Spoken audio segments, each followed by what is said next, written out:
Título 7 da prova, meu guerreiro e minha guerreira. Mas se você não sabe o que é uma prova ilícita, ilegítima, prova pessoal, prova real, se você não conhece o princípio dos frutos da árvore envenenada, coloca aí no YouTube, meu guerreiro e minha guerreira. Vários professores renomados falando tudo. Agora aqui a lei seca na veia, estratégica, esquematizada, porque nas questões cai dessa forma. Então não vou aqui estar perdendo tempo, mas é interessante você saber o que é uma prova ilícita, ilegítima, prova real, pessoal, os princípios dos frutos da árvore envenenada. Mas confere comigo o título 7 da prova, capítulo 1, disposições gerais, artigo 155, diz o seguinte: o juiz formará sua convicção pela livre apreciação da prova produzida em contraditório judicial, não podendo fundamentar sua decisão exclusivamente nos elementos informativos colhidos na investigação, ressalvadas as provas cautelares, não repetíveis e antecipadas.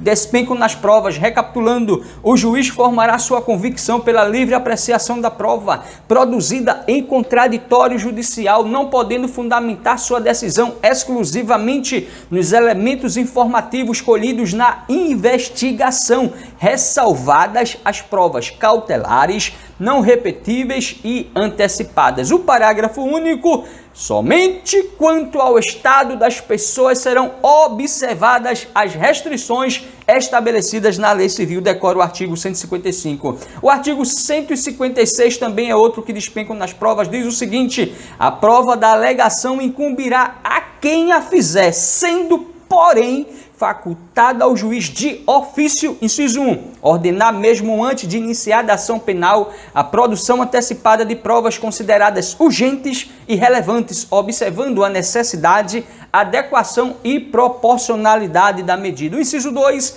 determinar no curso da instrução ou antes de proferir sentença a realização de diligências para dirimir dúvida sobre ponto relevante. Outro artigo estratégico. O artigo 157 diz o seguinte: despenco nas provas. O artigo 157 e seu parágrafo 1º diz assim: são inadmissíveis, devendo ser desentranhadas do processo as provas ilícitas, assim entendidas as provas em violação a normas constitucionais ou legais. E o parágrafo 1º diz: são também inadmissíveis as provas derivadas das ilícitas, salvo quando não evidenciado o nexo de causalidade entre umas e outras, ou quando as derivadas puderem ser obtidas por uma fonte independente das primeiras. Artigo 157, seu parágrafo 1º, despenco nas provas, meu guerreiro e minha guerreira. Eu vou logo recapitulando. Não sabe o que é uma prova ilícita, ilegítima,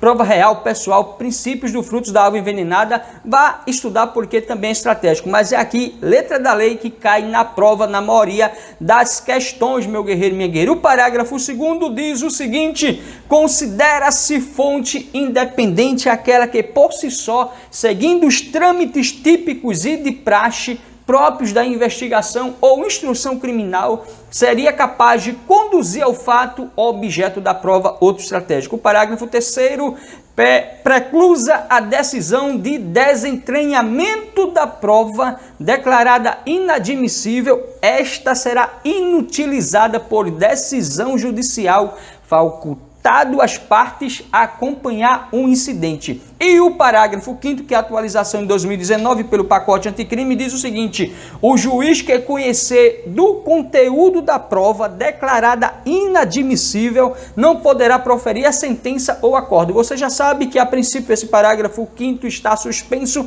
pelas ADI, que é ação direta de inconstitucionalidade, mas pode cair na sua prova. Está suspenso, mas pode cair na sua prova, porque diz o parágrafo 5º: o juiz que conhecer do conteúdo da prova declarada inadmissível não poderá proferir a sentença ou acordo. Vamos ver agora o nosso capítulo 2, que trata do exame de corpo de delito, da cadeia de custódia e das perícias em geral. Cadeia de custódia eu vou deixar para gravar no próximo vídeo, porque eu coloco todas as questões, porque esse assunto despenca nas provas, principalmente, meu guerreiro e minha guerreira, dentro do Código de Processo Penal, e também para você que está estudando criminalística, porque despenca nas provas. Vamos ver agora do exame de corpo de delito. O artigo 158 diz o seguinte: Quando a infração deixar vestígios, será indispensável o exame de corpo de delito, direto ou indireto, não podendo supri-lo a confissão do acusado. Eu tenho que dizer a você que você tem que decorar o artigo 158, seu parágrafo único. Então, recapitulando o artigo 158, quando a infração deixar vestígios, será indispensável o exame de corpo de delito, direto ou indireto, não podendo supri-lo a confissão do acusado. O parágrafo único diz o seguinte: dá-se-á prioridade à realização do exame de corpo de delito quando se tratar de crime que envolva, inciso 1, violência doméstica e familiar contra a mulher,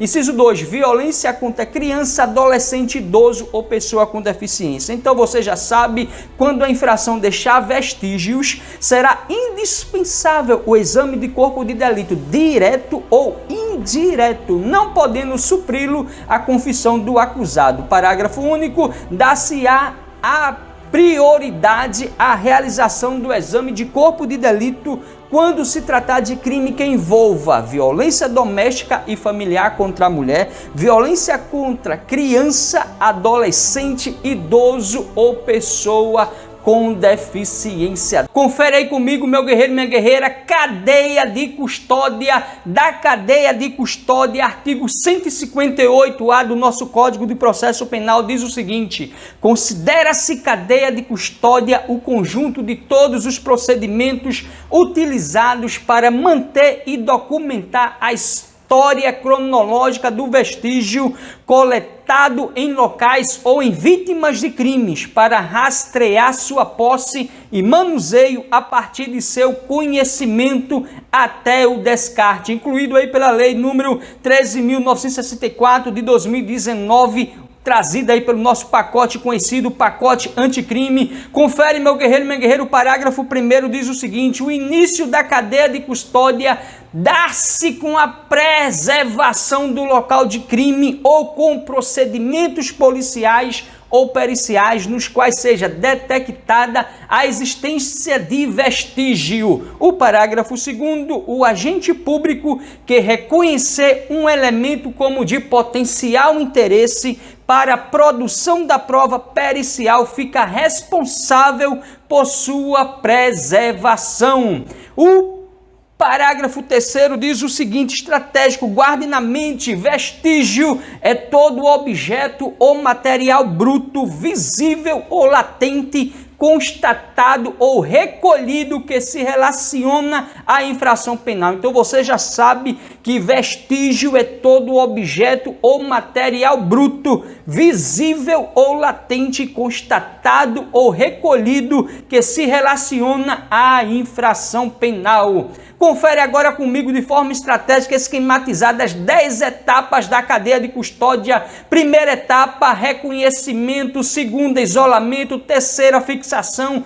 Quarta, coleta. Quinta, acondicionamento. Sexta, transporte. Sétima, recebimento. Oitava, processamento. Nona, armazenamento. E a 10ª, descarte. Não tem como mais errar, meu guerreiro e minha guerreira, com Robson Concursos, as 10 etapas da cadeia de custódia: reconhecimento, isolamento, fixação, coleta, acondicionamento, transporte, recebimento, processamento, armazenamento e descarte. Você vai ver principalmente nas questões que eles confundem muito, principalmente acondicionamento com armazenamento, mas você, depois desse vídeo, jamais vai errar questões das 10 etapas da cadeia de custódia e nenhuma questão mais sobre cadeia de custódia, eu lhe garanto. Confere agora comigo o artigo 158B, diz o seguinte: a cadeia de custódia compreende o rastreamento do vestígio nas seguintes etapas que você já sabe: reconhecimento, isolamento, fixação, coleta, acondicionamento, transporte, recebimento, processamento, armazenamento e descarte. Não tem mais como errar, meu guerreiro e minha guerreira.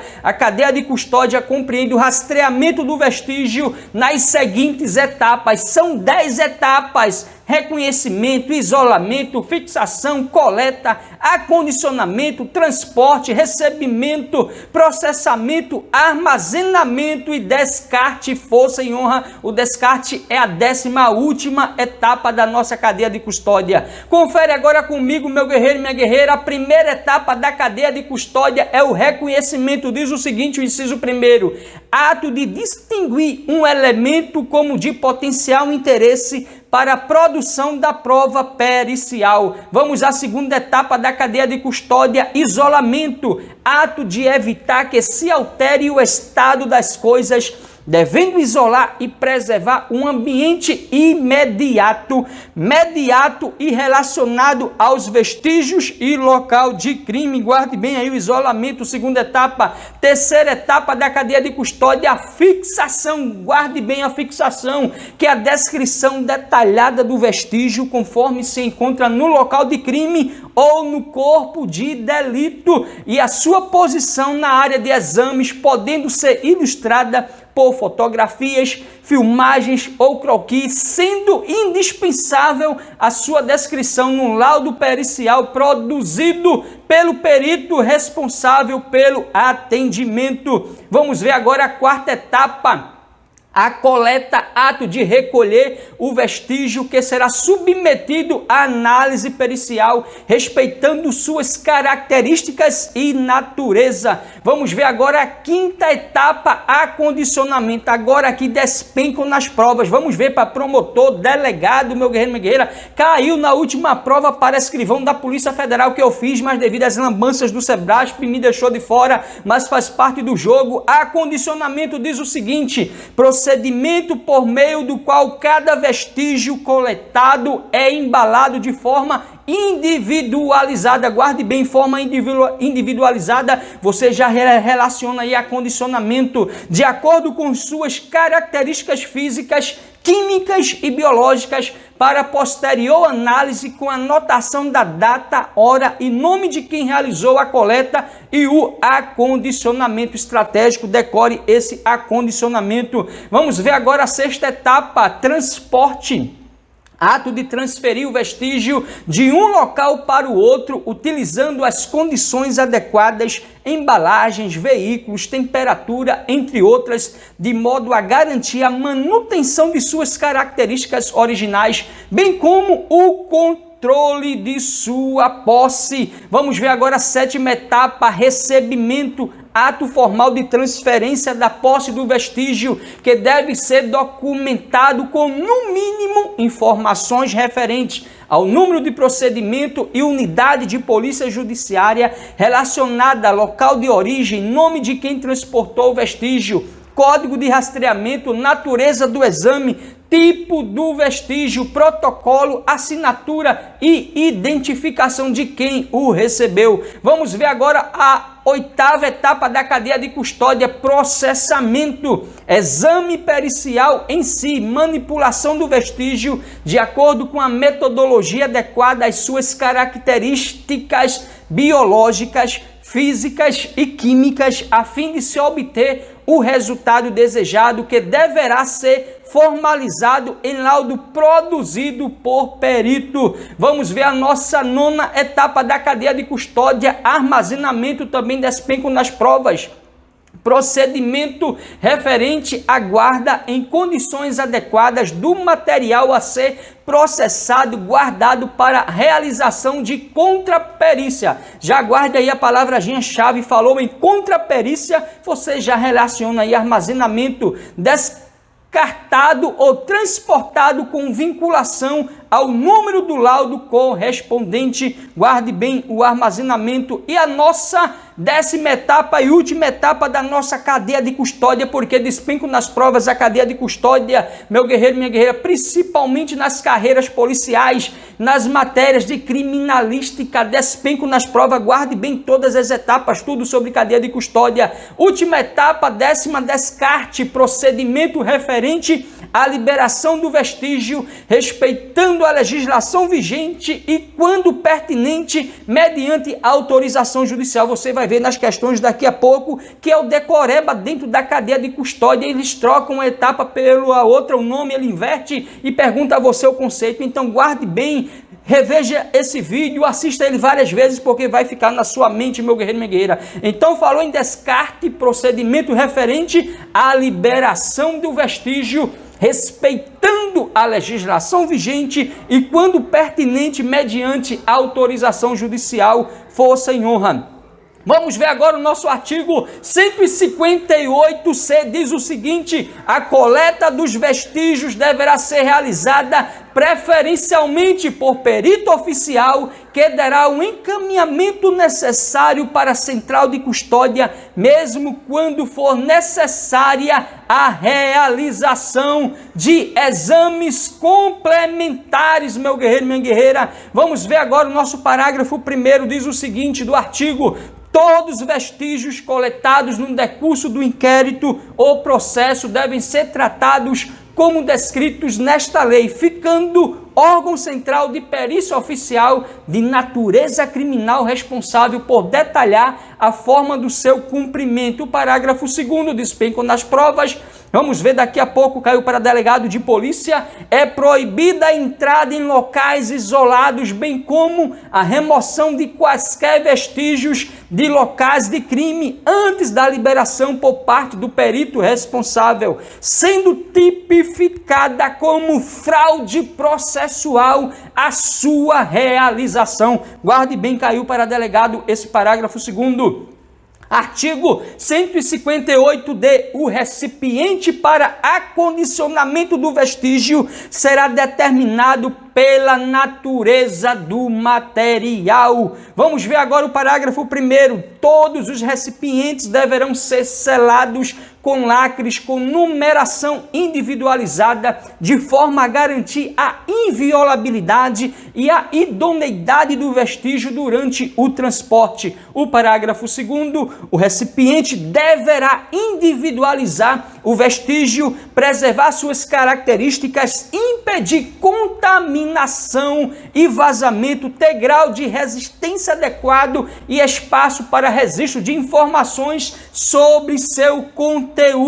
O parágrafo 3º, o recipiente só poderá ser aberto pelo perito que vai processar a análise e motivadamente por pessoa autorizada. Guarde bem esse parágrafo 3º, caiu na prova, vamos ver daqui a pouco. O parágrafo 4º, após cada rompimento de lacre, deve-se fazer constar na ficha de acompanhamento de vestígio o nome e a matrícula do responsável, a data, o local, a finalidade, bem como as informações referentes ao novo lacre utilizado. E o nosso parágrafo 5º, o lacre rompido deverá ser acondicionado no interior do novo recipiente. Vamos ver agora o nosso artigo 158 e diz o seguinte, guarde bem, despenco nas provas: todos os institutos de criminalística deverão ter uma central de custódia. Guarde bem, são todos os institutos de criminalística deverão ter uma central de custódia destinada à guarda e controle dos vestígios, e sua gestão deve ser vinculada diretamente ao órgão central de perícia oficial de natureza criminal. Guarde, cai em prova, despenco nas provas. Vamos ver agora o nosso parágrafo 1º. Toda central de custódia deve possuir serviços de protocolo com local para conferência, recepção, devolução de materiais e documentos, possibilitando a seleção, a classificação e a distribuição de materiais, devendo ser um espaço seguro e apresentar condições ambientais que não interfiram nas características do vestígio. E o parágrafo 2º, na central de custódia, a entrada e a saída de vestígio deverão ser protocoladas, consignando-se informações sobre a ocorrência no inquérito que a eles se relacionam. Vamos ver agora o nosso parágrafo 3º.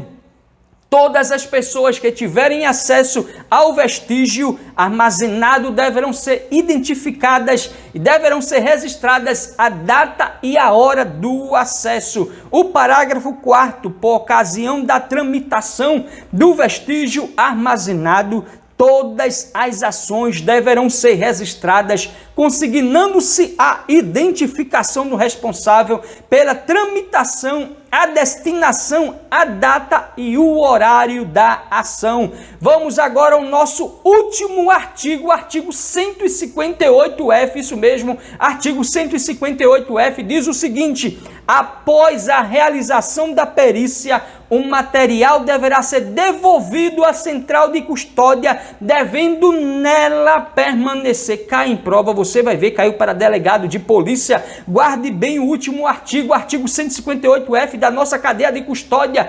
Após a realização da perícia, o material deverá ser devolvido à central de custódia, devendo nela permanecer. E você confere comigo que também despenco nas provas o parágrafo único. Caso a central de custódia não possua espaço ou condições de armazenar determinado material, deverá a autoridade policial ou judiciária determinar as condições de depósito do referido material em local diverso, mediante requerimento do diretor do órgão central de perícia oficial de natureza criminal, força e honra.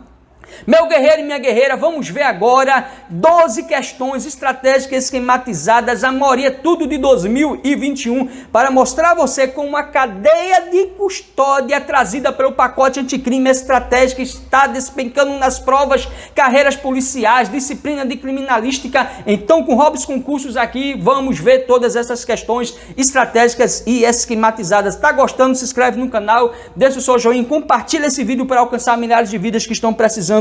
Confere aí a primeira questão, ano 2021, caiu para perito criminal. Julga o item a seguir: cadeia de custódia pode ser definida pelo conjunto de todos os procedimentos utilizados para manter e documentar a história cronológica do vestígio colocado em locais ou em vítimas de crimes para rastrear sua posse e manuseio a partir de seu reconhecimento até o descarte. E aí, meu guerreiro, minha guerreira, certo ou errado, você já sabe, linda questão, caiu para perito, questão certíssima. Duvida? Confere aí comigo, meu guerreiro, minha guerreira. Da cadeia de custódia, artigo 158A, considera-se cadeia de custódia o conjunto de todos os procedimentos utilizados para manter e documentar a história cronológica do vestígio, colocado em locais ou em vítimas, isso mesmo, coletado em locais ou em vítimas de crimes, para rastrear sua posse e manuseio a partir de seu reconhecimento até o descarte. Ou seja, artigo 158A tem que estar na sua mente, decorado, meu guerreiro e minha guerreira. Vamos ver agora a nossa questão 2, caiu de novo aí em 2019 para médico legista. Diz o seguinte: Polícia Civil do Espírito Santo, denomina-se cadeia de custódia o conjunto de todos os procedimentos utilizados para manter e documentar a história cronológica do vestígio, para rastrear sua posse e manuseio a partir de seu reconhecimento até o descarte. Sobre o tema, julgo o item a seguir: a cadeia de custódia inicia com a preservação do local do crime. E aí, meu guerreiro, minha guerreira, a cadeia de custódia inicia com a preservação do local de crime. Você já sabe, linda questão, a questão está certa. Duvida? Confere aí comigo o parágrafo 1º do artigo 158A, que acabamos de ver. Diz o seguinte: o início da cadeia de custódia dá-se com a preservação do local de crime ou com procedimentos policiais ou periciais nos quais seja detectada a existência de vestígios. Robson Concursos traz a questão e mostra a você porque a questão está certa ou está errado. Força e honra. Vamos à nossa terceira questão, 2021, promotor de justiça. Brincadeira, Robson Concursos. Para promotor de justiça, cadeia de custódia, claro, meu guerreiro, minha guerreira, está despencando despencando nas provas da nossa cadeia de custódia, diz o seguinte: vestígio é todo objeto ou material bruto, visível ou latente, constatado ou recolhido que se relaciona à infração penal. Linda questão, você já sabe que a questão está certo, meu guerreiro, minha guerreira. Duvida, confere aí comigo. O parágrafo 3º diz o seguinte: vestígio é todo objeto ou material bruto, visível ou latente, constatado ou recolhido que se relaciona à infração penal. Não tem mais como errar. Vestígio é todo objeto ou material bruto, visível ou latente, constatado ou recolhido que se relaciona à infração penal. Recapitulando, meu guerreiro, minha guerreira, mais letra grande, não tem mais como errar o conceito de vestígio, força e honra. Vamos ver agora questão 4, ano 2021, Polícia Civil do Pará, meu guerreiro, minha guerreira, delegado de Polícia Civil, olha aí para delegado, cadeia de custódia. A respeito da cadeia de custódia, julgue o item a seguir. Uma das etapas da cadeia de custódia, o armazenamento, consiste no procedimento por meio do qual cada vestígio coletado e embalado de forma individualizada, de acordo com suas características físicas, químicas e biológicas, para posterior análise com a anotação da data, hora e nome de quem realizou a coleta e o acondicionamento. E aí, meu guerreiro, minha guerreira, brincadeira.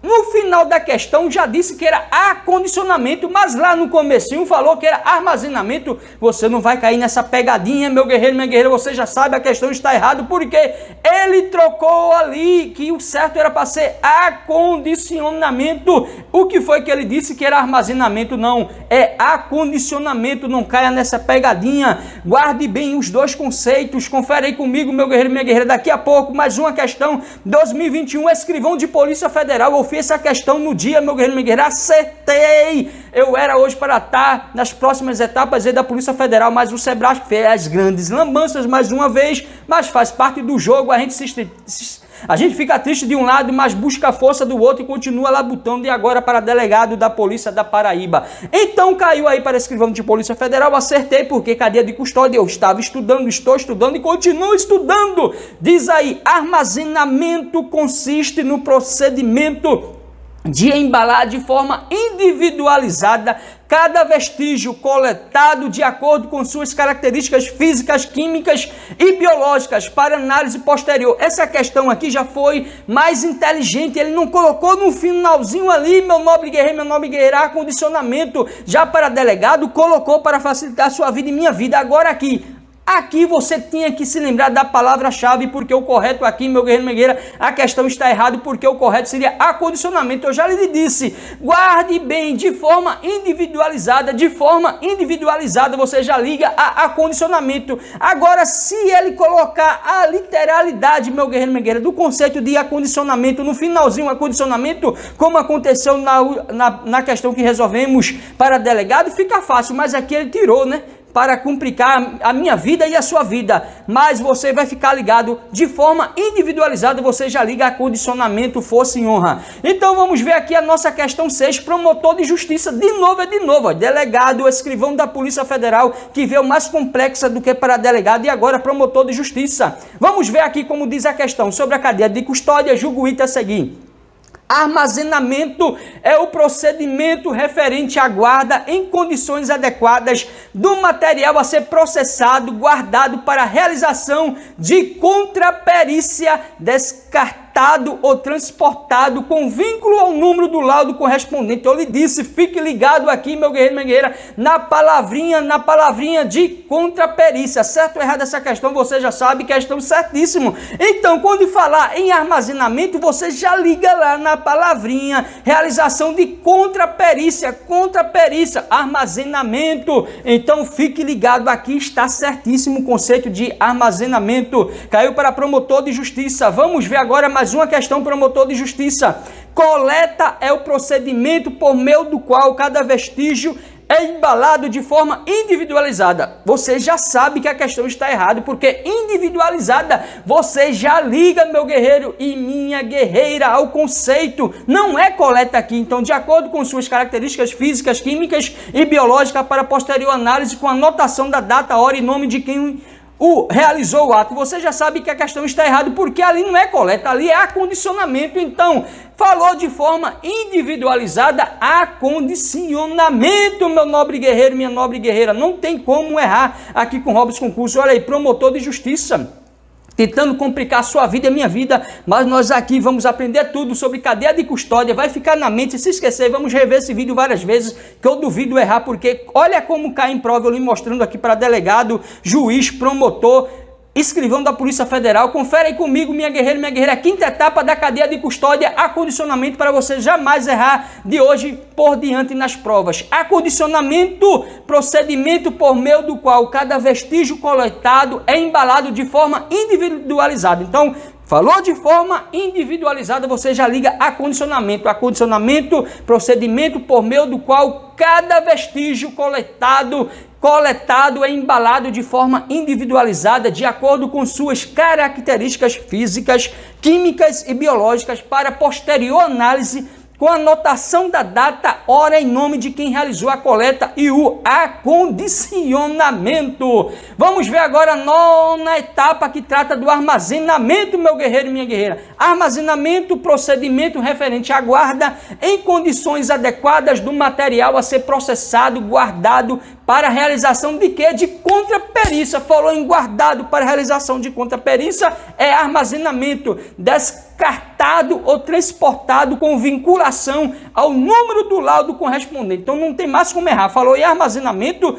você já sabe, procedimento referente à guarda em condições adequadas do material a ser processado, guardado para a realização de contraperícia, descartado ou transportado com vinculação ao número do laudo correspondente, fosse em honra. Questão 8ª diz o seguinte, 2021, promotor de justiça.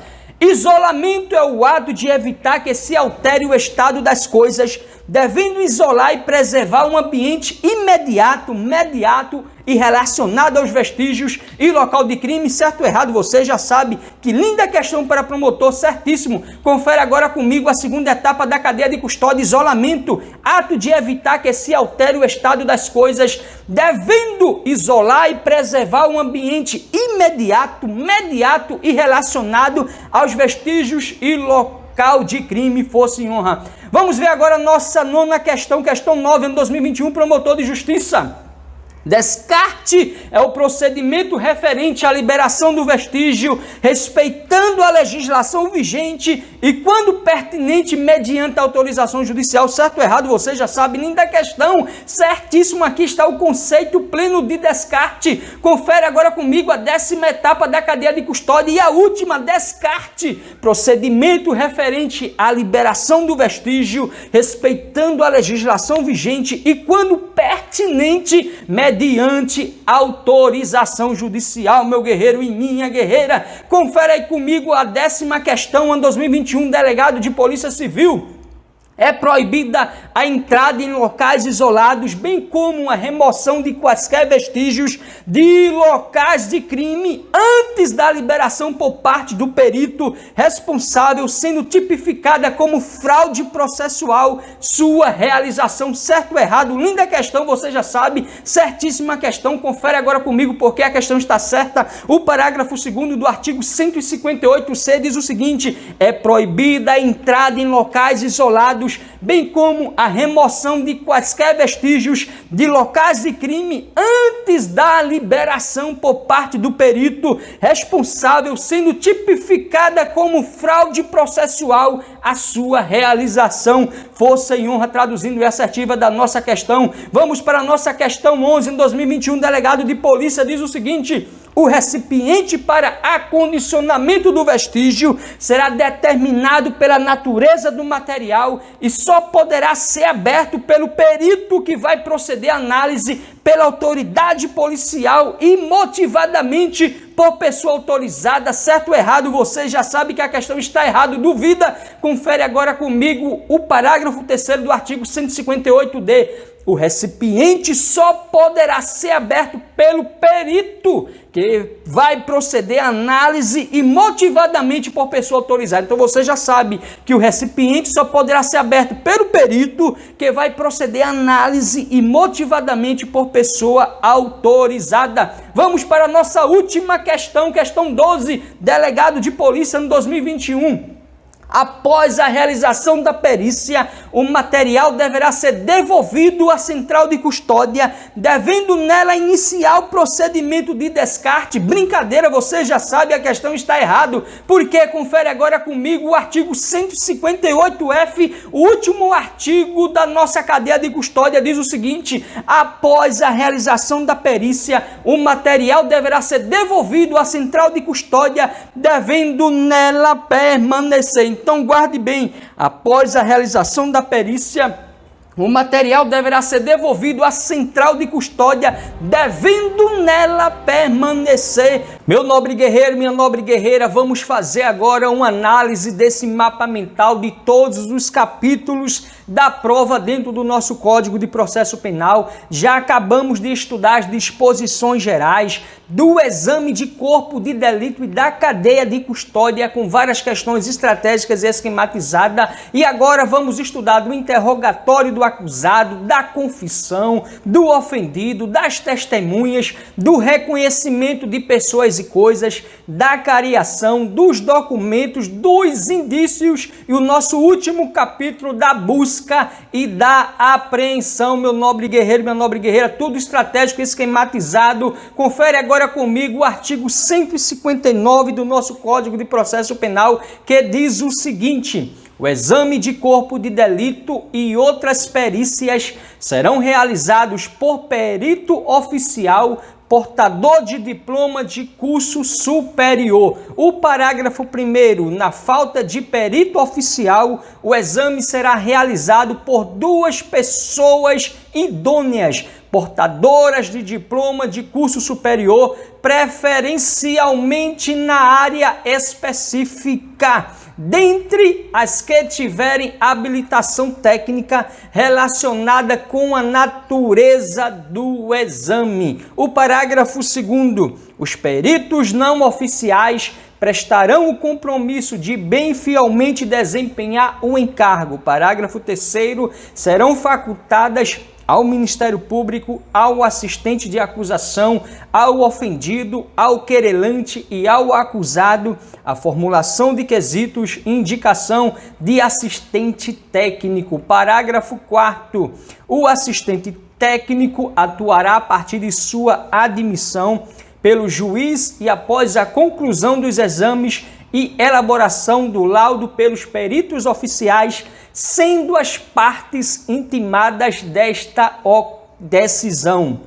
Parágrafo 5º. Durante o curso do processo judicial, é permitido às partes, quanto à perícia, inciso 1º, requerer a oitiva dos peritos para esclarecerem a prova ou para responderem a quesitos, desde que o mandado de intimação e os quesitos ou questões a serem esclarecidas sejam encaminhados com antecedência mínima de 10 dias, podendo apresentar as respostas em laudo complementar. O inciso 2, indicar assistentes técnicos que poderão apresentar pareceres em prazo a ser fixado pelo juiz ou ser inquiridos em audiência. Parágrafo 6º. Havendo requerimento das partes, o material probatório que serviu de base à perícia será disponibilizado no ambiente do órgão oficial, que manterá sempre sua guarda e na presença de perito oficial para exame pelos assistentes, salvo se for impossível a sua conservação. Parágrafo 7º. Tratando-se de perícia complexa que abranja mais de uma área de conhecimento especializado, poder-se-á designar a atuação de mais de um perito oficial e a parte indicar mais de um assistente técnico. O artigo 160. Os peritos elaborarão o laudo pericial, onde descreverão minuciosamente o que examinarem e responderão aos quesitos formulados. Parágrafo único. O laudo pericial será elaborado no prazo máximo de 10 dias, podendo este prazo ser prorrogado em casos excepcionais a requerimento dos peritos. Artigo 161. O exame de corpo de delito poderá ser feito em qualquer dia e qualquer hora. Artigo 162. A autópsia será feita pelo menos 6 horas depois do óbito, salvo se os peritos, pela evidência dos sinais de morte, julgarem que possa ser feita antes daquele prazo, o que declararão no auto. Ou seja, decore o artigo 162. Recapitulando, a autópsia será feita pelo menos 6 horas depois do óbito, salvo se os peritos, pela evidência dos sinais de morte, julgarem que possa ser feita antes daquele prazo, que declararão no auto. O parágrafo único. Nos casos de morte violenta, bastará o simples exame externo do cadáver quando não houver infração penal que apurar, ou quando as lesões externas permitirem precisar a causa da morte e não houver necessidade de exame interno para verificação de alguma circunstância relevante. Artigo 163. Em caso de exumação para exame cadavérico, a autoridade providenciará para que em dia e hora previamente marcados se realize a diligência, da qual se lavrará auto circunstanciado. Parágrafo único. O administrador de cemitério público ou particular indicará o lugar da sepultura sob pena de desobediência. No caso de recusa ou de falta de quem indique a sepultura ou de encontrar-se o cadáver em lugar não destinado a inumações, a autoridade procederá a pesquisas necessárias, o que tudo constará no auto. O artigo 164. Os cadáveres serão sempre fotografados na posição em que forem encontrados, bem como, na medida do possível, todas as lesões externas e vestígios deixados no local do crime. Artigo 165. Para representar as lesões encontradas no cadáver, os peritos, quando possível, juntarão ao laudo do exame provas fotográficas, esquemas ou desenhos devidamente rubricados. Artigo 166. Havendo dúvida sobre a identidade do cadáver exumado, proceder-se-á ao reconhecimento pelo Instituto de Identificação e Estatística ou repartição congênere ou pela inquirição de testemunhas, lavrando-se auto de reconhecimento e de identidade, no qual se descreverá o cadáver com todos os sinais e indicações. Parágrafo único. Em qualquer caso, serão arrecadados e autenticados todos os objetos encontrados que possam ser úteis para a identificação do cadáver. Artigo 167. Não sendo possível o exame de corpo de delito por haverem desaparecidos os vestígios, a prova testemunhal poderá suprir-lhe a falta. Grave bem esse artigo 167. Não sendo possível o exame de corpo de delito por haverem desaparecido os vestígios, a prova testemunhal poderá suprir-lhe a falta. Artigo 168. Em caso de lesões corporais, se o primeiro exame pericial tiver sido incompleto, proceder-se-á a exame complementar por determinação da autoridade policial ou judiciária, de ofício ou a requerimento do Ministério Público, do ofendido ou do acusado ou de seu defensor.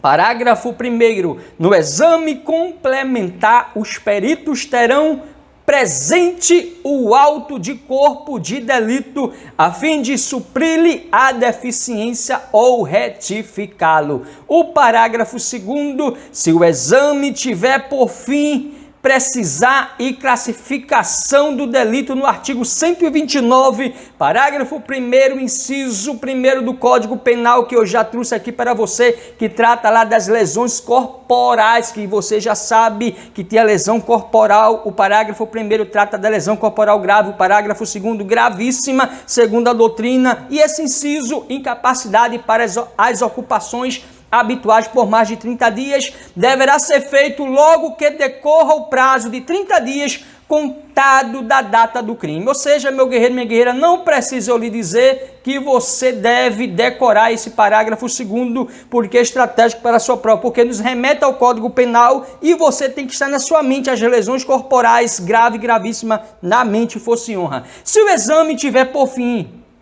precisar a classificação do delito no artigo 129, parágrafo 1º, inciso 1 do Código Penal, esse parágrafo 1º trata das lesões graves e o inciso 1 diz incapacidade para as ocupações habituais por mais de 30 dias, deverá ser feito logo que decorra o prazo de 30 dias contado da data do crime, estratégico aqui com Robson Concursos. O parágrafo 3º diz o seguinte: a falta de exame complementar poderá ser suprida pela prova testemunhal. Grave bem, porque a falta de exame complementar poderá ser suprida pela prova testemunhal. O artigo 169 diz o seguinte: para o efeito do exame do local onde houver sido praticada a infração, a autoridade providenciará imediatamente para que não se altere o estado das coisas até a chegada dos peritos, que poderão instruir seus laudos com fotografias,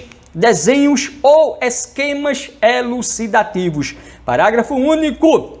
Os peritos registrarão no laudo as alterações do estado das coisas e discutirão no relatório as consequências dessas alterações na dinâmica dos fatos. Você já sabe que é no relatório que vão, meu guerreiro e minha guerreira, discutir as consequências dessas alterações na dinâmica dos fatos. O artigo 170. Nas perícias de laboratório, os peritos guardarão material suficiente para a eventualidade de nova perícia, sempre que conveniente. Os laudos serão ilustrados com provas fotográficas ou microfotográficas, desenhos ou esquemas. Artigo 171. Nos crimes cometidos com destruição ou rompimento de obstáculo, a subtração da coisa ou por meio de escalada, os peritos, além de descrever os vestígios, indicarão com que instrumentos, por que meios e em que época presumem ter sido o fato praticado. Artigo 172. Proceder-se-á, quando necessário, a avaliação de coisas destruídas, deterioradas ou que constituam produto do crime. Parágrafo único. Se impossível a avaliação direta, os peritos procederão à avaliação por meio dos elementos existentes nos autos e dos que resultarem de diligências. Artigo 173. No caso de incêndio, os peritos verificarão a causa e o lugar em que houver começado, o perigo que dele tiver resultado para a vida ou para o patrimônio alheio, a extensão do dano e o seu valor e as demais circunstâncias que interessarem a elucidação do fato. Artigo 174. No exame para o reconhecimento de escritos por comparação de letra, observar-se-á o seguinte: inciso 1º, a pessoa que se atribua ou se possa atribuir o escrito será intimada para o auto se for encontrada. Esse artigo 174 estratégico, inciso 2, diz o seguinte: para comparação poderão servir quaisquer documentos que a dita pessoa reconhecer ou já tiverem sido judicialmente reconhecidos como de seu punho ou sobre cuja autenticidade não houver dúvida. O inciso 3º, a autoridade, quando necessário, requisitará para o exame os documentos que existirem em arquivos ou estabelecimentos públicos, ou nestes realizará a diligência, se daí não puderem ser retirados. O inciso 4, quando não houver escritos para comparação ou forem insuficientes os exibidos, a autoridade mandará que a pessoa escreva o que lhe for ditado. Se estiver ausente a pessoa, mas em lugar certo, esta última diligência poderá ser feita por precatória, em que se consignarão as palavras que a pessoa será intimada a escrever. Artigo 175. Sendo sujeitos a exame os instrumentos empregados para a prática da infração, a fim de lhes verificar a natureza e a eficiência. Então serão sujeitos a exames os instrumentos empregados para a prática da infração, a fim de lhes verificar a natureza e a eficiência. Artigo 176. A autoridade e as partes poderão formular quesitos até o ato da diligência. Artigo 177.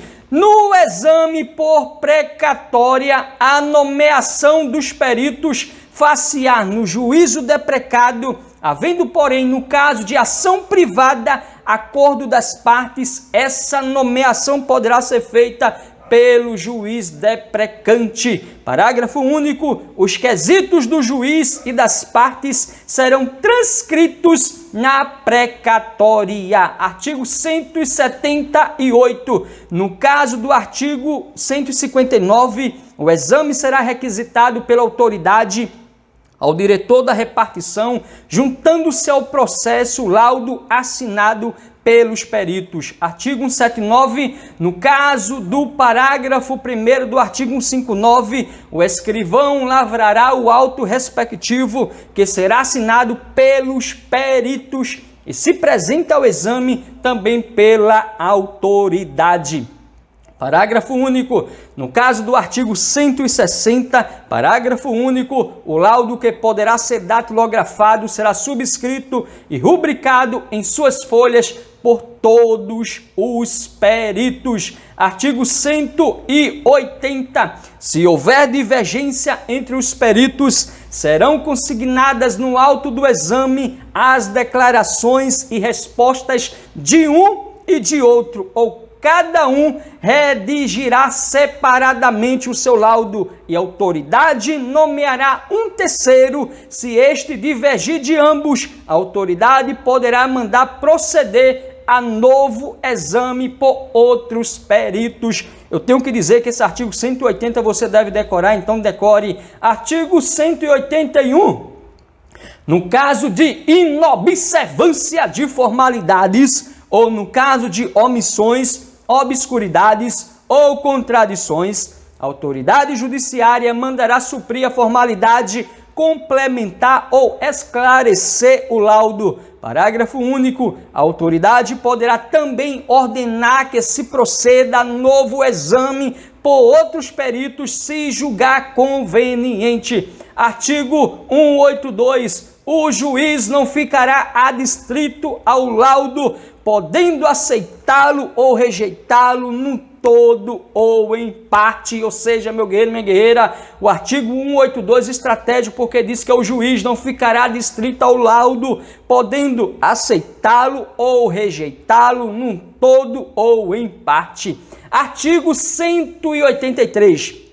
Nos crimes em que não couber ação pública, observar-se ao disposto no artigo 19. Artigo 184. Salvo o caso de exame de corpo de delito, o juiz ou autoridade policial negará a perícia requerida pelas partes quando não for necessária ao esclarecimento da verdade. Decore o artigo 184, salvo o caso de exame de corpo de delito, o juiz ou autoridade policial negará a perícia requerida pelas partes, quando não for necessária ao esclarecimento da verdade. Vamos agora, meu guerreiro, minha guerreira, o capítulo 3º, que trata do interrogatório do acusado. Artigo 185.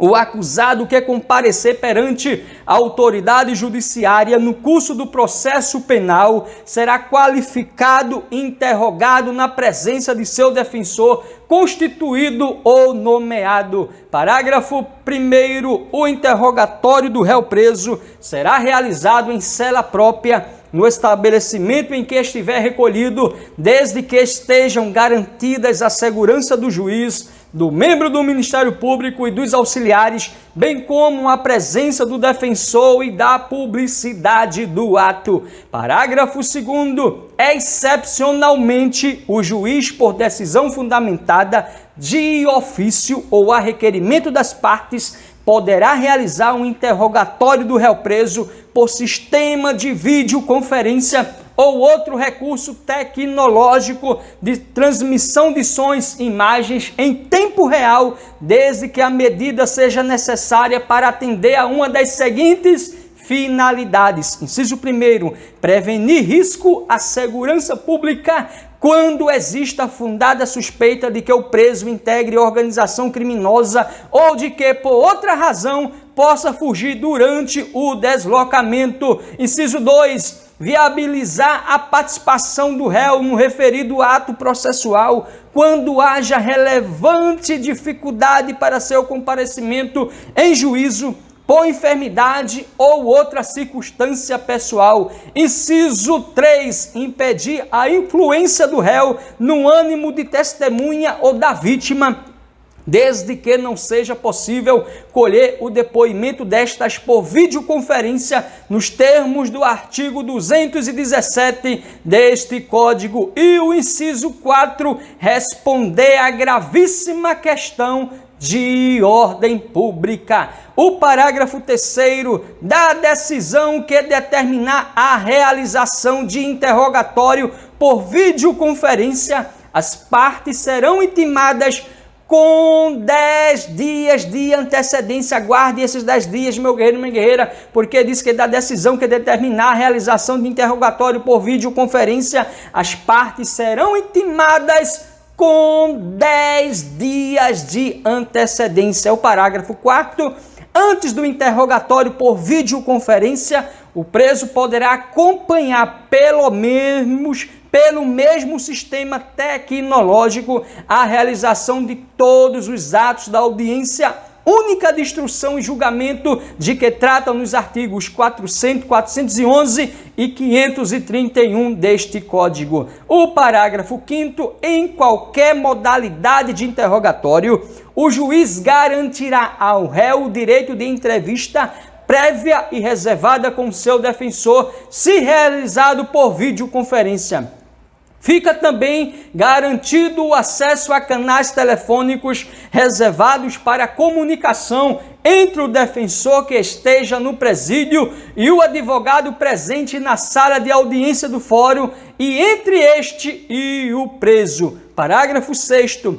A sala reservada no estabelecimento prisional para a realização de atos processuais por sistema de videoconferência será fiscalizada pelos corregedores e pelo juiz de cada causa, como também pelo Ministério Público e pela Ordem dos Advogados do Brasil. Parágrafo 7º. Será requisitada a apresentação do réu preso em juízo nas hipóteses em que o interrogatório não se realizar na forma prevista nos parágrafos 1º e 2º deste Código. Parágrafo 8º. Aplica-se o disposto nos parágrafos 2º, 3º, 4º e 5º deste artigo no que couber a realização de outros atos processuais que dependam da participação de pessoa que esteja presa, como acareação, reconhecimento de pessoas e coisas e inquirição de testemunha ou tomada de declarações do ofendido.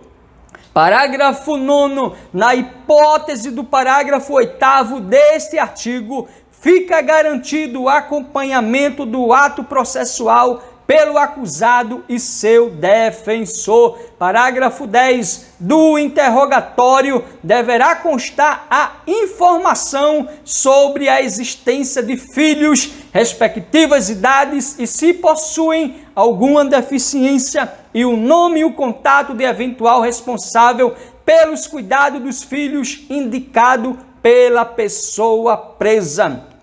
Artigo 186. Depois de devidamente qualificado e cientificado do inteiro teor da acusação, o acusado será informado pelo juiz antes de iniciar o interrogatório do seu direito de permanecer calado e de não responder perguntas que lhe forem formuladas. Parágrafo único. O silêncio que não importará em confissão não poderá ser interpretado em prejuízo da defesa. É estratégico esse parágrafo único, meu guerreiro, minha guerreira, porque diz que o silêncio que não importará em confissão não poderá ser interpretado em prejuízo da defesa. Artigo 187. O interrogatório será constituído de duas partes sobre a pessoa do acusado e sobre os fatos. Então, o interrogatório será constituído de duas partes sobre a pessoa do acusado e sobre os fatos. Parágrafo 1º. Na primeira parte, o interrogatório será perguntado sobre a residência, meios de vida ou profissão, oportunidades sociais, lugar onde exerce a sua atividade, vida pregressa, notadamente se foi preso ou processado alguma vez e, em caso afirmativo, qual o juízo do processo, se houve suspensão condicional ou condenação, qual a pena imposta, se a cumpriu e outros dados familiares e sociais. O parágrafo 2º diz o seguinte, meu guerreiro, minha guerreira, na segunda parte será perguntado sobre, inciso 1º, se verdadeira a acusação que lhe é feita. 2. Não sendo verdadeira a acusação, se tem algum motivo particular que atribuí-la, se reconhece a pessoa ou pessoas a quem deva ser imputada a prática do crime e quais sejam e se com elas esteve antes da prática da infração ou depois dela. Inciso 3. Onde estava o tempo em que foi cometida a infração e se teve notícia desta. Inciso 4. As provas já apuradas. Inciso 5º. Se conhece as vítimas e testemunhas já inquiridas ou por inquirir e desde quando e se tem o que alegar contra elas. Inciso 6. Se conhece o instrumento com que foi praticada a infração ou qualquer objeto que com esta se relacione e tenha sido apreendido. 7. Todos os demais fatos e pormenores que conduzam à elucidação dos antecedentes e circunstâncias da infração. Inciso 8º. Se tem algo mais a alegar em sua defesa. Artigo 188. Após proceder ao interrogatório, o juiz indagará das partes se restou algum fato para ser esclarecido, formulando as perguntas correspondentes, se o entender pertinente e relevante. Artigo 189. Se o interrogatório negar a acusação no todo ou em parte, poderá prestar esclarecimento e indicar provas. Artigo 190. Se confessar a autoria, será perguntado sobre os motivos e circunstâncias do fato e se outras pessoas concorreram para a infração e quais sejam. Artigo 191. Havendo mais de um acusado, serão interrogados separadamente. Então, havendo mais de um acusado, serão interrogados separadamente. Artigo 192. O interrogatório do mudo, do surdo ou do surdo-mudo será feito pela forma seguinte. Decore, meu guerreiro, minha guerreira, esse artigo, despencam nas provas, porque diz: o interrogatório do mudo, do surdo ou do surdo-mudo será feito pela forma seguinte. Inciso 1. Ao surdo serão apresentadas por escrito as perguntas que lhe responderá oralmente. Inciso 2. Ao mudo, as perguntas serão feitas oralmente, respondendo-as por escrito. E ao surdo-mudo, que é o inciso 3, as perguntas serão formuladas por escrito e do mesmo modo dará as respostas. Então, meu guerreiro e minha guerreira, decore o artigo 192, despenco nas provas, porque diz: o interrogatório do mudo, do surdo ou do surdo-mudo será feito pela forma seguinte. Ao surdo serão apresentadas por escrito as perguntas que lhe responderá oralmente. Ao mudo, as perguntas serão feitas oralmente, respondendo-as por escrito. E ao surdo-mudo, as perguntas serão formuladas por escrito e do mesmo modo dará as respostas. Parágrafo único. Caso o interrogando não saiba ler ou escrever, intervirá no auto como intérprete e sobre compromisso pessoa habilitada a entendê-lo. Artigo 193. Quando o interrogando não falar a língua nacional, o interrogatório será feito por meio de intérprete. Artigo 195. Se o interrogado não souber escrever, não puder ou não quiser assinar, tal fato será consignado no termo. Artigo 196.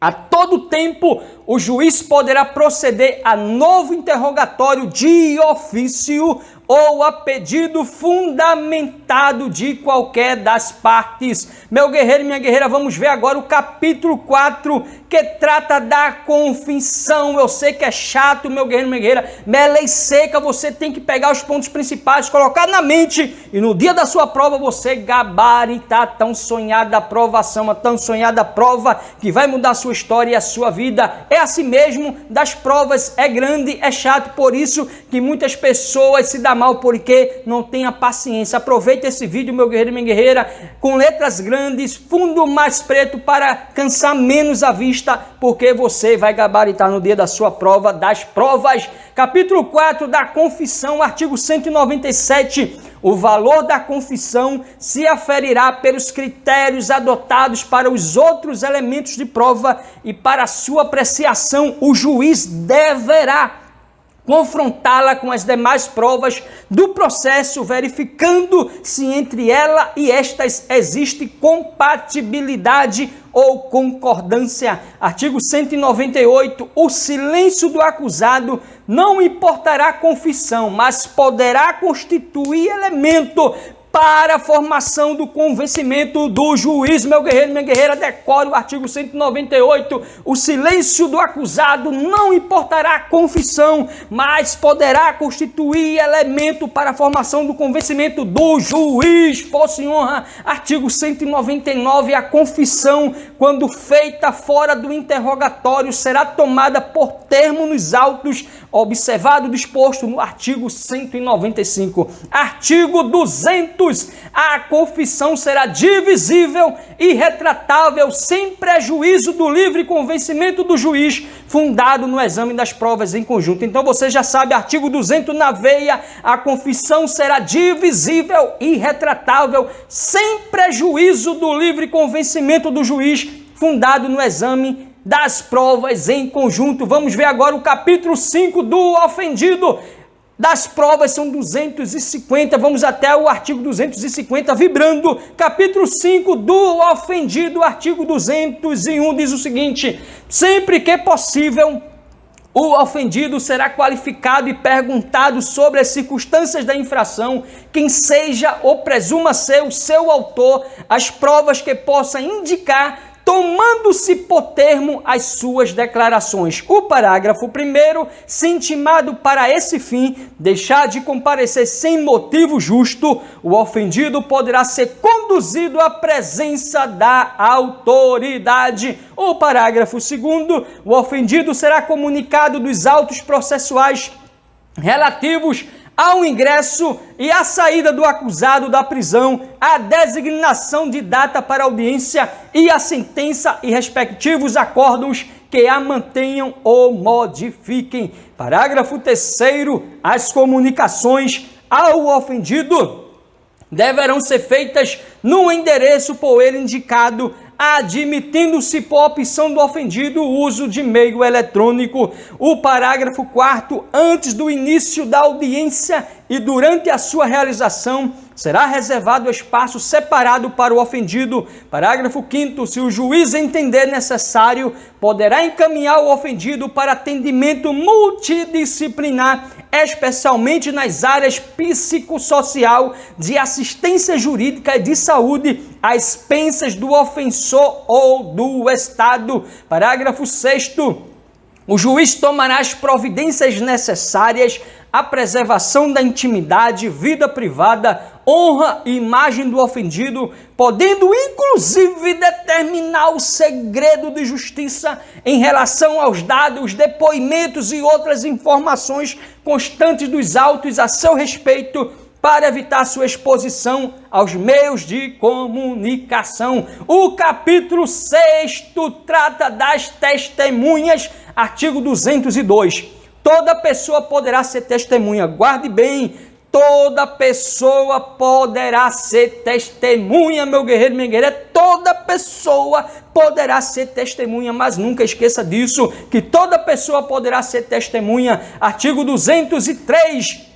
A testemunha fará sob palavra de honra a promessa de dizer a verdade no que souber e lhe for perguntado, devendo declarar seu nome, sua idade, seu estado e sua residência, sua profissão, lugar onde exerce sua atividade, se é parente em que grau de alguma das partes, os quais suas relações com qualquer delas, e relatar o que souber, explicando sempre as razões de sua ciência ou as circunstâncias pelas quais possa avaliar-se de sua credibilidade. Artigo 204. O depoimento será prestado oralmente, não sendo permitido a testemunha trazê-lo por escrito. Você é obrigado a decorar, meu guerreiro, minha guerreira. O depoimento será prestado oralmente, não sendo permitido a testemunha trazê-lo por escrito. Parágrafo único.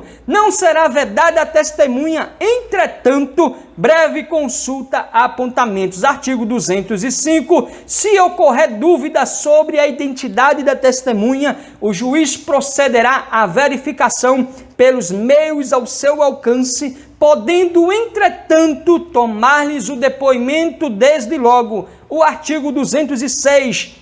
A testemunha não poderá eximir-se da obrigação de depor. Poderão, entretanto, recusar-se a fazê-lo o ascendente ou descendente, o afim em linha reta, o cônjuge, ainda que desquitado, o irmão e o pai, a mãe ou o filho adotivo do acusado, salvo quando não for possível, por outro modo, obter-se ou integrar-se a prova do fato e de suas circunstâncias. Decore o artigo 206. Despenco nas provas, meu guerreiro, minha guerreira. A testemunha não poderá eximir-se da obrigação de depor. Poderão, entretanto, recusar-se a fazê-lo o ascendente ou descendente, o afim em linha reta, o cônjuge, ainda que desquitado, o irmão e o pai, a mãe ou filho adotivo do acusado, salvo quando não for possível, por outro modo, obter-se ou integrar-se a prova do fato e de suas circunstâncias. Duvido mais errar. Artigo 207. são proibidas de depor as pessoas que, em razão de função, ministério, ofício ou profissão, devam guardar segredo, salvo se desobrigadas pela parte interessada, quiserem dar o seu testemunho. Outro que você deve decorar, o artigo 207. Artigo 208. Não se deferirá o compromisso a que alude o artigo 203 aos doentes e deficientes mentais e aos menores de 14 anos, nem as pessoas a que se refere o artigo 206. Então, meu guerreiro e minha guerreira, artigo 208, decore logo, porque não se deferirá o compromisso a que alude o artigo 203, meu guerreiro e minha guerreira, aos doentes e deficientes mentais e aos menores de 14 anos, nem as pessoas a que se refere o artigo 206. Você já sabe quais são as pessoas do artigo 206, você já sabe o que diz o artigo 203, e juntando com o artigo 208, estratégico, então decore e decore. Artigo 209. O juiz, quando julgar necessário, poderá ouvir outras testemunhas, além das indicadas pelas partes. Parágrafo 1º. Se ao juiz parecer conveniente, serão ouvidas as pessoas a que as testemunhas se referirem. Parágrafo 2º. Não será computada como testemunha a pessoa que nada souber que interesse a decisão da causa. Parágrafo do artigo 210, mas vamos recapitular o parágrafo 2º, porque é estratégico, porque diz: não será computada como testemunha a pessoa que nada souber, que interesse a decisão da causa, ou seja, que interesse a decisão da causa. Não é todo mundo que vai ser testemunha, meu guerreiro, minha guerreira, é só aquele que sabe de alguma coisa, porque o parágrafo 2º diz: não será computada como testemunha a pessoa que nada souber, que interesse a decisão da causa, força e honra. Artigo 210.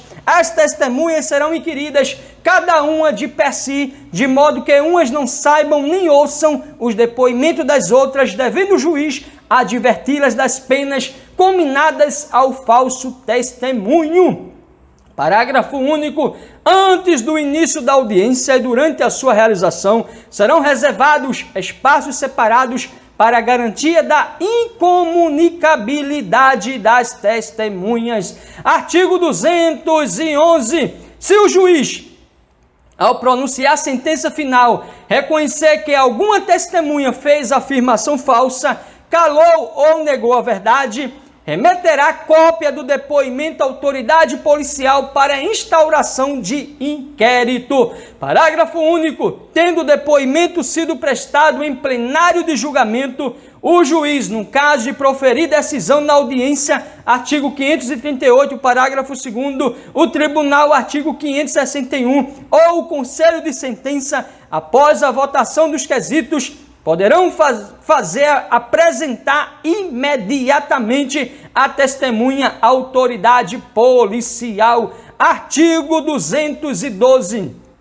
As pessoas serão formuladas pelas partes diretamente à testemunha, não admitindo o juiz aquelas que puderem induzir a resposta, não tiverem relação com a causa ou importarem na repetição de outra já respondida. Parágrafo único. Sobre os pontos não esclarecidos, o juiz poderá complementar a inquirição. Artigo 213. O juiz não permitirá que a testemunha manifeste suas apreciações pessoais, salvo quando inseparáveis da narrativa do fato. Artigo 214.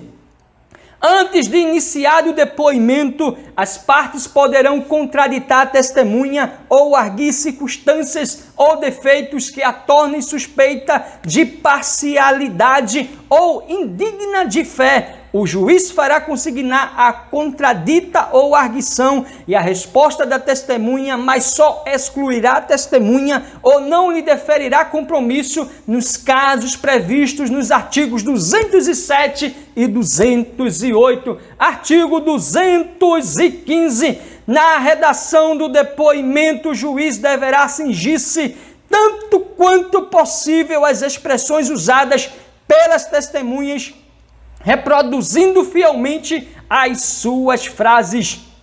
Artigo 216. O depoimento da testemunha será reduzido a termo assinado por ela, pelo juiz e pelas partes. Se a testemunha não souber assinar ou não puder fazê-lo, pedirá alguém que o faça por ela depois de lido na presença de ambos. Artigo 217. Se o juiz verificar que a presença do réu poderá causar humilhação, temor ou sério constrangimento à testemunha ou ao ofendido, de modo que prejudique a verdade do depoimento, fará a inquirição por videoconferência e somente na impossibilidade dessa forma determinará a retirada do réu, prosseguindo na inquirição com a presença do seu defensor.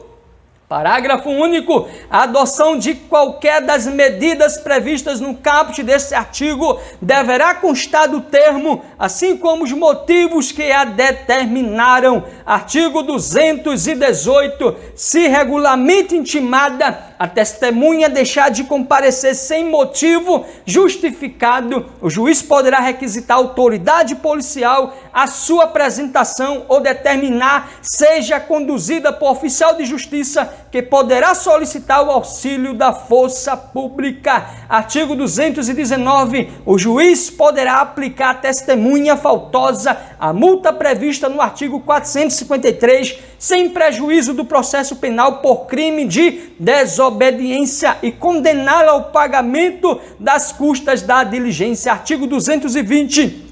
As pessoas impossibilitadas por enfermidade ou por velhice de comparecer para depor serão inquiridas onde estiverem. Artigo 221. O presidente e o vice-presidente da República, os senadores e deputados federais, os ministros de Estado, os governadores de estados e territórios, os secretários de Estado, os prefeitos do Distrito Federal e dos municípios, os deputados às assembleias legislativas estaduais, os membros do Poder Judiciário, os ministros e juízes dos Tribunais de Contas da União, dos estados, do Distrito Federal, bem como os do Tribunal Marítimo, serão inquiridos em local, dia e hora previamente ajustados entre eles e o juiz. Decore o artigo 221, porque despenco nas provas, meu guerreiro e minha guerreira. O parágrafo 1º diz o seguinte: o presidente e o vice-presidente da República,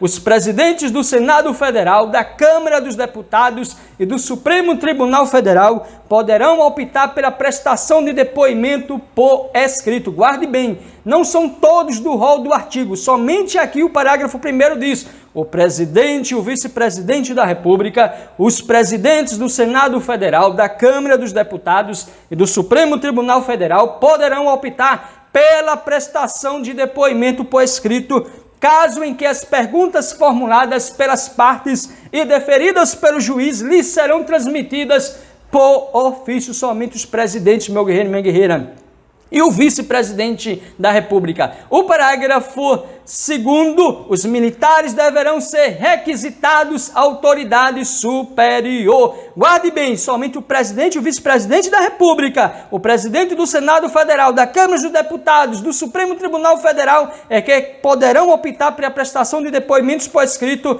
caso em que as perguntas formuladas pelas partes e deferidas pelo juiz lhes serão transmitidas por ofício. E o parágrafo 2º, os militares deverão ser requisitados à autoridade superior. O parágrafo 3º, aos funcionários públicos, aplicar-se ao disposto no artigo 218, devendo, porém, a expedição do mandado ser imediatamente comunicada ao chefe da repartição em que servirem, com indicação do dia e da hora marcados, fosse em honra. O artigo 222, a testemunha que morar fora da jurisdição do juiz será inquirida pelo juiz do lugar de sua residência, expedindo-se para esse fim carta precatória com prazo razoável intimadas as partes. Ou seja, decore, meu guerreiro e minha guerreira. A testemunha que morar fora da jurisdição do juiz será inquirida pelo juiz do lugar de sua residência, expedindo-se para esse fim carta precatória. Não vá confundir aqui com carta rogatória, meu guerreiro e minha guerreira. Aqui é carta precatória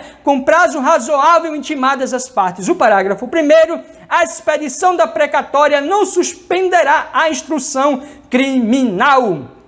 Fim do parágrafo 2º, fim do prazo marcado, poderá realizar-se o julgamento, mas a todo tempo a precatória, uma vez devolvida, será junta aos autos. Parágrafo 3º, na hipótese prevista no caput deste artigo, a oitiva de testemunha poderá ser realizada por meio de videoconferência ou outro recurso tecnológico de transmissão de sons e imagens em tempo real, permitida a presença do defensor e podendo ser realizada, inclusive, durante a realização da audiência de instrução e julgamento. O artigo 222-A diz o seguinte: as cartas rogatórias só serão expedidas se demonstrada previamente a sua imprescindibilidade, arcando a parte requerente com os custos de envio. Ou seja, decore o artigo 222-A que diz: as cartas rogatórias só serão expedidas se demonstrada previamente a sua imprescindibilidade, arcando a parte requerente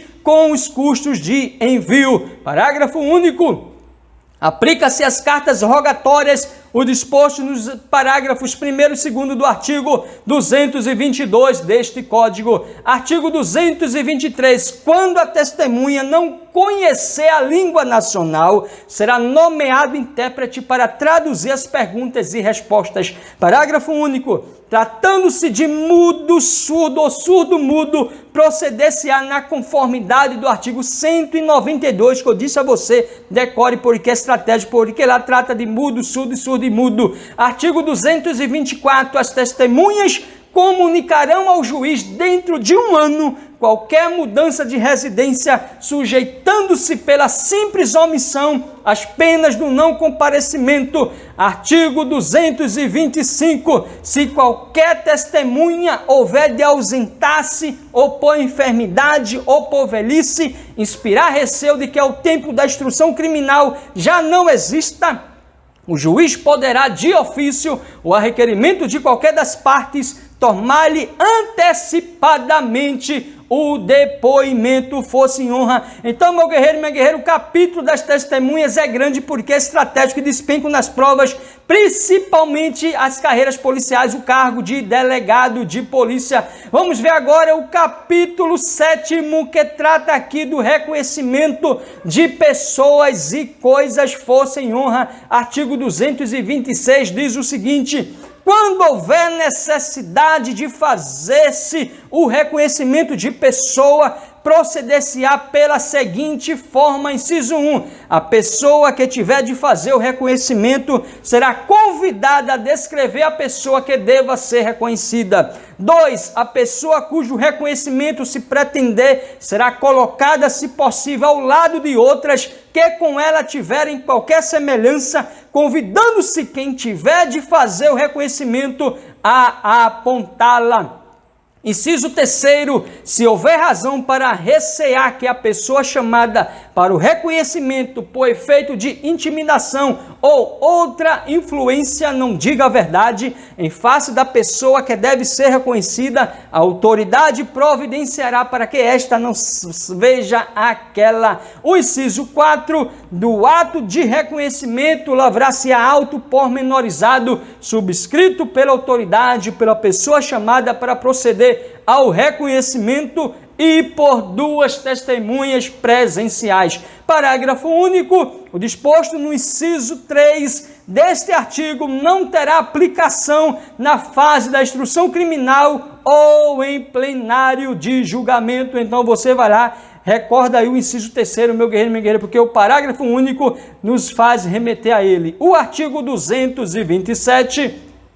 No reconhecimento de objeto, proceder-se-á com as cautelas estabelecidas no artigo anterior, no que for aplicável. O artigo 228, se várias forem as pessoas chamadas a efetuar o reconhecimento da pessoa ou de objeto, cada uma fará a prova em separado, evitando-se qualquer comunicação entre elas. Vamos ver agora o capítulo 8º da acareação, meu guerreiro, minha guerreira. Vou logo lhe avisando que das provas vai até o capítulo 11, o artigo 250. Já estamos chegando no final. Agora o capítulo 8º, que trata da acareação, artigo 229, diz o seguinte: a acareação será admitida entre acusados, entre acusado e testemunha, entre testemunhas, entre acusado e testemunha e a pessoa ofendida, e entre as pessoas ofendidas, sempre que divergirem suas declarações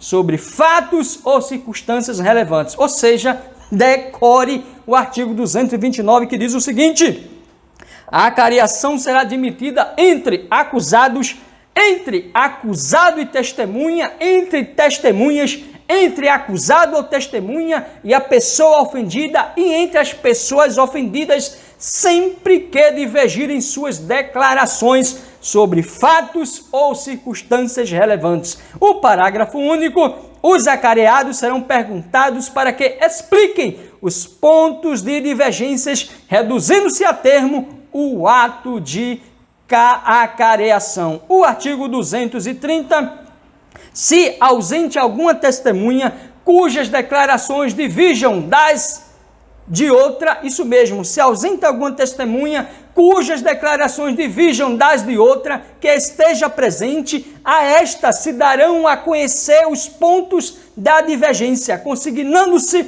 no auto o que explicar ou observar. Se subsistir a discordância, expediciar precatória autoridade do lugar onde reside a testemunha ausente, transcrevendo-se as declarações desta e as da testemunha presente nos pontos em que divergirem, bem como o texto do referido auto, a fim de que se complete a diligência, ouvindo-se a testemunha ausente pela mesma forma estabelecida para a testemunha presente. Esta diligência só se realizará quando não importe demora prejudicial ao processo e o juiz a entenda conveniente. Artigo 230, grandão, estratégico para a sua prova.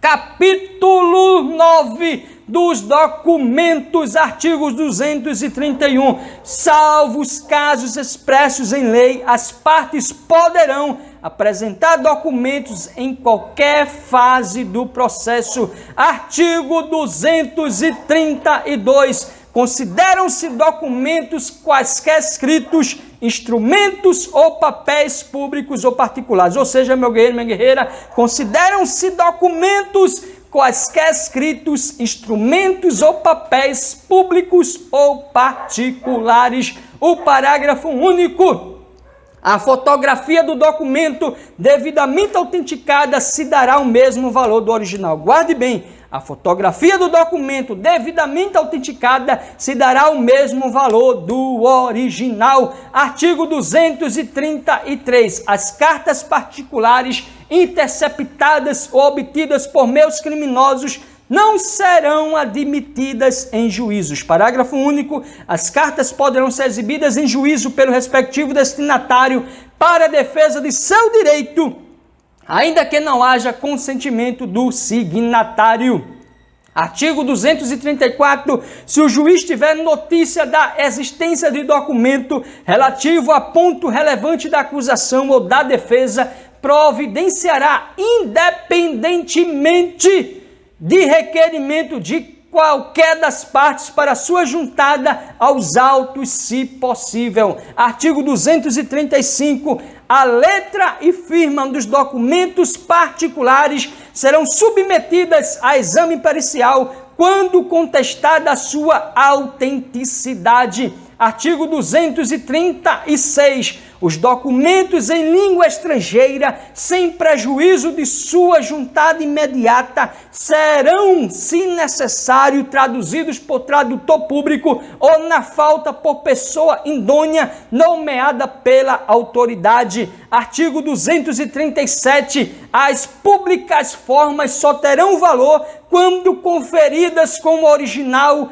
em presença da autoridade. Artigo 238. Os documentos originais, juntos a processo findo, quando não exista motivo relevante que justifique a sua conservação nos autos, poderão, mediante requerimento e ouvido o Ministério Público, ser entregue à parte que os produziu, ficando translado nos autos. Força e honra, meu guerreiro e minha guerreira. Capítulo 10 dos indícios, artigo 139. Considera-se indício a circunstância conhecida e provada que, tendo relação com fato, autorize por indução concluísse a existência de outra ou outras circunstâncias. Meu guerreiro, minha guerreira, decore o artigo 239, apenas um artigo que trata dos indícios. Considera-se indício a circunstância conhecida e provada que, tendo relação com o fato, autorize por indução concluísse a existência de outra ou de outras circunstâncias. Não tem mais como errar. Considera-se indício a circunstância conhecida e provada que, tendo relação com o fato, autorize por indução concluísse a existência de outra ou outras circunstâncias. Força e honra. Vamos para o nosso último capítulo de dentro das provas, o capítulo 11, que trata da busca e da apreensão, meu guerreiro, minha guerreira. Então daqui a pouco vamos terminar até o artigo 250. Você já é guerreiro e guerreira que já chegou até aqui. Último capítulo de dentro das provas, capítulo 11 da busca e da apreensão, artigo 240. A busca será domiciliar ou pessoal. O parágrafo 1º, proceder-se-á busca domiciliar quando fundadas razões autorizem. Para que fundadas razões? Aqui não é atitudes suspeitas, meu guerreiro, minha guerreira. Os agentes da segurança pública não atuam sobre atitude suspeita, não. É sobre fundadas razões autorizem para, a linha A, prender criminosos, B, apreender coisas achadas ou obtidas por meios criminosos, C, apreender instrumentos de falsificação ou de contrafação e objetos falsificados ou contrafeitos. D, apreender armas e munições, instrumentos utilizados na prática de crime ou destinados a fim delituoso. E, descobrir objetos necessários à prova de infração ou à defesa do réu. F, apreender cartas abertas ou não destinadas ao acusado ou em seu poder quando haja suspeita de que o conhecimento do seu conteúdo possa ser útil à elucidação do fato. A linha G, apreender pessoas vítimas de crimes. A linha H, colher qualquer elemento de convicção. O parágrafo 2º, proceder-se-á busca pessoal quando houver fundada suspeita de que alguém oculte consigo arma proibida ou objetos mencionados na letras B a F e letra H do parágrafo anterior, ou seja, não é atitude suspeita, é fundada suspeitas. Artigo 241. Quando a própria autoridade policial ou judiciária não a realizar pessoalmente, a busca domiciliar deverá ser precedida da expedição de mandato. Então decore o artigo 231, estratégico para sua prova. Quando a própria autoridade policial ou judiciária não a realizar pessoalmente, a busca domiciliar deverá ser precedida da expedição de mandado. Artigo 242.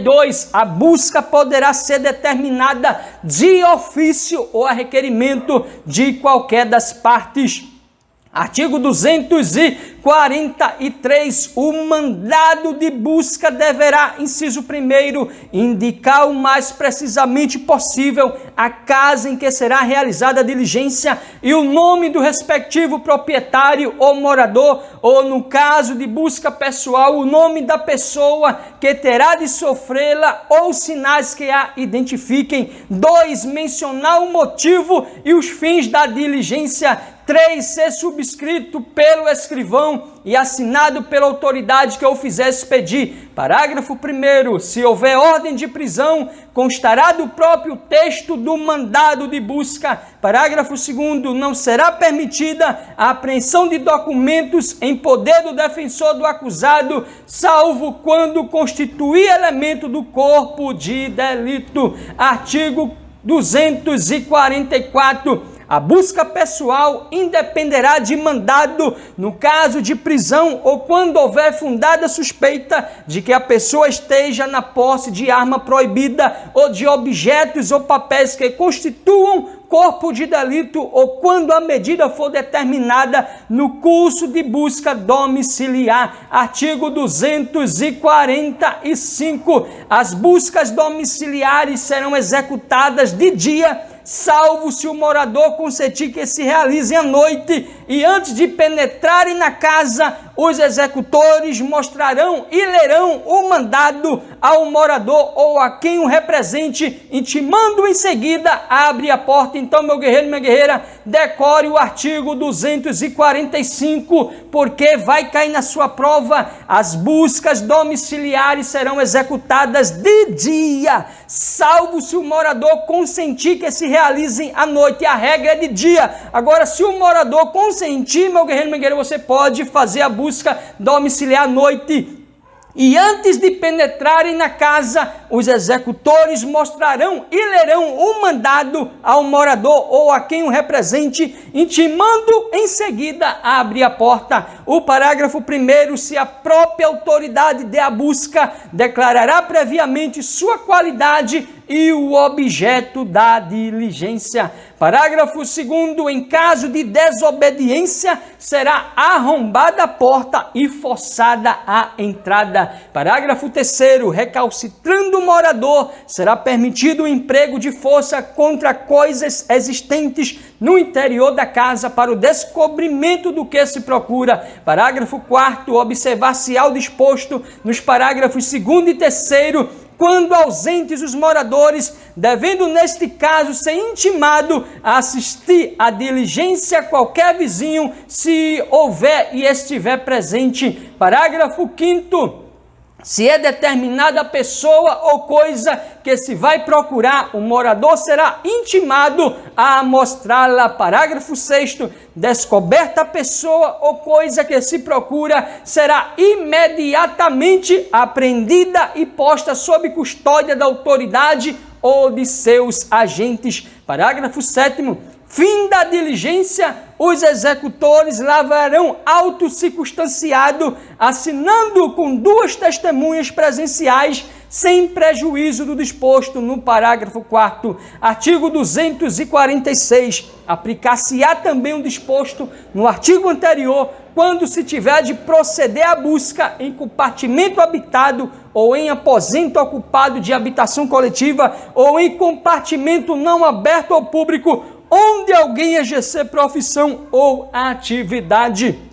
Artigo 247. Não sendo encontrada pessoa ou coisa procurada, os motivos da diligência serão comunicados a quem tiver sofrido a busca, se o requerer. Artigo 248. Em casa habitada, a busca será feita de modo que não moleste os moradores mais do que o indispensável para o êxito da diligência. Artigo 249. A busca em mulher será feita por outra mulher, se não importar retardamento ou prejuízo da diligência. Então, meu guerreiro e minha guerreira, artigo 249, estratégico para a sua prova. Por quê? A busca em mulher será feita por outra mulher, é a regra. Agora, se não importar retardamento ou prejuízo da diligência. Artigo 250. Autoridade ou seus agentes poderão penetrar no território de jurisdição alheia, ainda que de outro estado, quando para o fim de apreensão forem no segmento de pessoa ou coisa, devendo apresentar-se à competente autoridade local antes da diligência ou após, conforme a urgência desta. Parágrafo 1º. Entender-se-á que a autoridade ou seus agentes vão em seguimento da pessoa ou coisa quando, a linha A, tendo conhecimento direto de sua remoção ou transporte, a seguirem sem interrupção, embora depois a percam de vista. B, ainda que não a tenham avistado, mas sabendo por informações fidedignas ou circunstâncias indiciárias que esta sendo removida ou transportada em determinada direção forem ao seu encalço. Parágrafo 2º, meu guerreiro, minha guerreira, nosso último parágrafo do artigo 250. Se as autoridades locais tiverem fundadas razões para duvidar da legitimidade das pessoas que nas referidas diligências entrarem pelos seus distritos ou da legalidade dos mandados que apresentarem, poderão exigir as provas dessa legitimidade, mas de modo que não se frustrem a diligência. Força em honra, Deus é bom e ama você, meu nobre guerreiro, minha nobre guerreira.